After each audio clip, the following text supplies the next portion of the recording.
आज ही Doubtnut app download करें। Doubtnut पर होगा अब आपके सभी मैथ्स, केमिस्ट्री, फिजिक्स और बायोलॉजी डाउट्स का सफाया। बस अपने क्वेश्चन की फोटो खींचो, उसे क्रॉप करो और तुरंत वीडियो सोल्यूशन पाओ। Download now.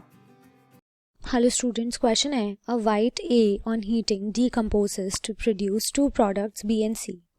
B on reaction with white phosphorus produces D, which is a strong dehydrating agent. D on reaction with perchloric acid converts it into its anhydride. The product obtained on hydrolysis complete of D is.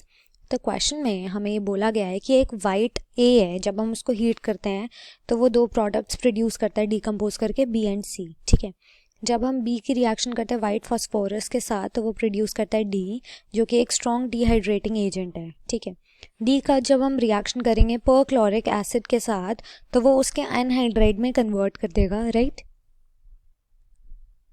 हमें ये बताना है कि hydrolysis जब complete hydrolysis हो जाएगी product D की तो क्या प्रोडक्ट बनेगा, ये हमें डिस्कस करना है। ऑल राइट, तो स्टार्ट करते हैं।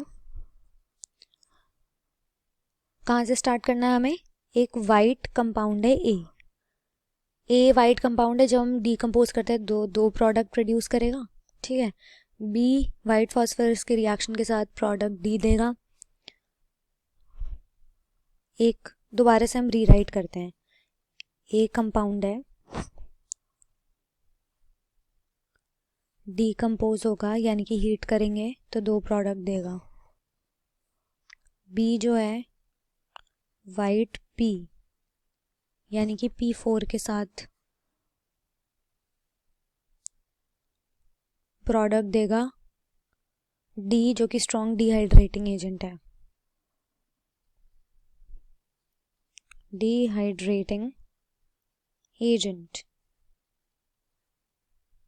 साथ में N2 गैस। अब डी परक्लोरिक एसिड की रिएक्शन के साथ यानी कि HClO4 ये देगा एनहाइड्राइड देगा कोई। ठीक है, सम एनहाइड्राइड और प्रोडक्ट जो हाइड्रोलिसिस के बाद कंप्लीट होगा ये हमें बताना है। राइट, तो हम लेंगे जो हमारे पास ए कंपाउंड प्रोड्यूस होके बी प्लस सी बना रहा है और बी फाइट फॉस्फोरस के साथ डिहाइड्रेटिंग एजेंट। डिहाइड्रेटिंग एजेंट हो सकता है हमारे पास जो फॉस्फोरस का कंपोनेंट होगा वो हो सकता है P4O10। ठीक है, दैट मीन्स अगर ये हमारे पास में P4O10 है, ठीक है, तो B हमारे पास क्या होना चाहिए? P4 रिएक्ट करेगा P4O10 साथ में देगा नाइट्रोजन।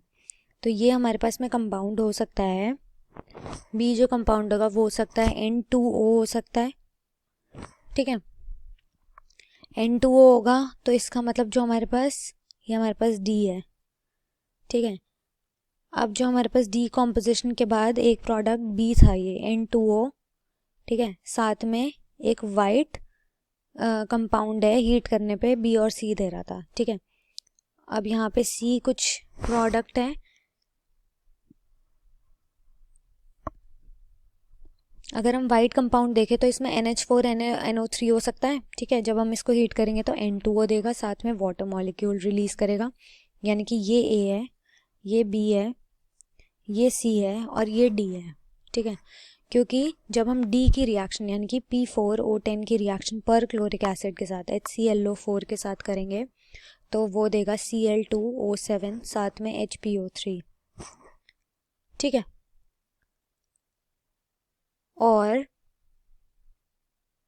जब हम इसकी कंप्लीट हाइड्रोलिसिस करेंगे P4O10 की तो हाइड्रोलिसिस के बाद H2O के बाद ये देता है H3PO4 यानी कि फॉस्फोरिक एसिड, और ये आ जाएगी 6 मॉलिक्यूल्स और यहाँ पे आ जाएंगे 4 मॉलिक्यूल्स। ये होगी हमारे पास में बैलेंस्ड केमिकल इक्वेशन। तो यहाँ से हम ये कह सकते हैं कि जो डी कंपाउंड है वो फॉर श्योर हमारा P4O10 है। ठीक है, B है N2O, C है H2O, A है NH4NO3। ठीक है, ये निकल गया हमारे पास में। तो हमें बताना है जो कंप्लीट हाइड्रोलिसिस के बाद प्रोडक्ट आया वो क्या आएगा, वो आएगा H3PO4। ठीक है, फॉस्फोरिक एसिड। तो चलते हैं हमारे ऑप्शंस की तरफ। ऑप्शन 1 में दिया हुआ है mixture of H3PO3 and H3PO4, जो कि हमारे रॉन्ग आंसर हो जाएगा क्योंकि एक ही प्रोडक्ट बना है। ऑप्शन नंबर 2 में हमें दिया हुआ है ओनली PH3, ये भी हमारा गलत आंसर होगा, फॉस्फीन नहीं बनेगा। ऑप्शन नंबर 3 में हमें दिया हुआ है ओनली H3PO4, जो कि हमारा करेक्ट आंसर है, निकल के आया, ऑप्शन 3 होगा correct answer. And option number 4 में हमें दिया हुआ है mixture of H3PO3 and H3PO2, तो किसी भी एसिड का मिक्सचर नहीं बना है यहाँ पे, सिर्फ फॉस्फोरिक एसिड बना है, तो ऑप्शन 3 होगा करेक्ट। अब इसमें क्वेश्चन के सेकंड पार्ट में बोला गया है कि पूछा गया है the number of moles of H2O needed to hydrolyse complete 1 mole of D is, हमसे ये पूछा गया है कि कितने मोल्स वाटर के चाहिए होंगे हमें 1 मोल डी को हाइड्रोलाइज करने के लिए, ये हमें बताना है। तो अगर ये हमारे पास रिएक्शन है P4O10 + 6H2O gives phosphoric acid, ये कंप्लीट हाइड्रोलिसिस थी और ये था हमारे पास में प्रोडक्ट डी, ठीक है। यानी कि हमने P4O10 लिया, साथ में H2O लिया और ये किया हमने H3PO4 यानी कि फॉस्फोरिक एसिड। इस रिएक्शन को बैलेंस करने के लिए हमने यहाँ लगाए 6 मोल्स, ठीक है, यहाँ पे लगाए 4 मोल्स, ये हो गई हमारे पास में बैलेंस्ड केमिकल इक्वेशन।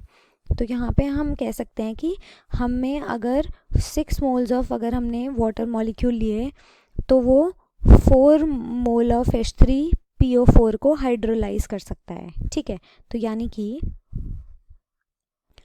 टोटल हमारे पास जो हमने फॉस्फोरिक एसिड को हाइड्रोलाइज किया है वो कैसे किया है, 6 मोल लिया है हमने वाटर का, ठीक है। तो इसका जो स्टोइकियोमेट्रिक कोफिशिएंट है 6, वो देखेंगे हम सारे ऑप्शंस में। ऑप्शन नंबर 1 में हमें दिया हुआ है 10, जो कि हमारा रॉन्ग आंसर होगा। ऑप्शन नंबर 2 में हमें दिया हुआ है 4, ये भी रॉन्ग आंसर होगा। ऑप्शन नंबर 3 में हमें दिया हुआ है 6, जो कि हमारे इस आंसर से मैच कर रहा है, ठीक है। 6 मोल चाहिए हमें वाटर के 1 मोल ऑफ फॉस्फोरिक एसिड को हाइड्रोलाइज करने के लिए, राइट। एंड ऑप्शन नंबर 4 में हमें दिया हुआ है 2, ये भी हमारे रॉन्ग आंसर होगा, तो ऑप्शन 3 जो है 6, ये करेक्ट आंसर है, राइट। अब क्वेश्चन के थर्ड पार्ट में हमें ये बोला गया है कि the compound A is, compound A क्या था, ठीक है। तो यहाँ से जब हम अपनी रिएक्शन की तरफ देखेंगे तो जो हमारे पास कंपाउंड ए आया था वो था NH4NO3। जब ये डिकम्पोज हुआ तो इसने N2O और वाटर मॉलिक्यूल दिया था, ठीक है। तो यानी कि NH4NO3 डिकम्पोज होके क्या दे रहा था, N2O प्लस में वाटर मॉलिक्यूल, यानी कि ए ये था, डिकम्पोज होके ये बी दे रहा था और ये सी दे रहा था। तो जो हमारे पास में कंपाउंड ए होगा वो होगा NH4NO3, ठीक है, अमोनियम नाइट्रेट। तो चलते हैं हमारे ऑप्शंस पे। ऑप्शन 1 में हमें दिया हुआ है NH4NO3, जो कि हमारे करेक्ट आंसर से मैच कर रहा है जो हमने ऑब्जर्व किया, तो यानी कि option number 1 correct answer. Option number 2 में दिया हुआ है NH4NO2, रॉन्ग आंसर। ऑप्शन 3 में दिया हुआ है NH4 2 Cr2O7, again wrong answer, ये भी नहीं था। एंड ऑप्शन नंबर 4 में दिया हुआ है NH4CiO4, ये भी रॉन्ग आंसर होगा। जो करेक्ट आंसर है वो है option number 1 which is NH4NO3। तो ये थे हमारे पास में required answers. Thank you answer, right, thank you. Class 6 से 12 से लेके नीट, IIT, JEE मेंस और एडवांस के लेवल तक 10 मिलियन से ज़्यादा स्टूडेंट्स का भरोसा। आज ही डाउनलोड करें डाउटनेट ऐप या व्हाट्सएप कीजिए अपने डाउट्स 8400 400 400 पर।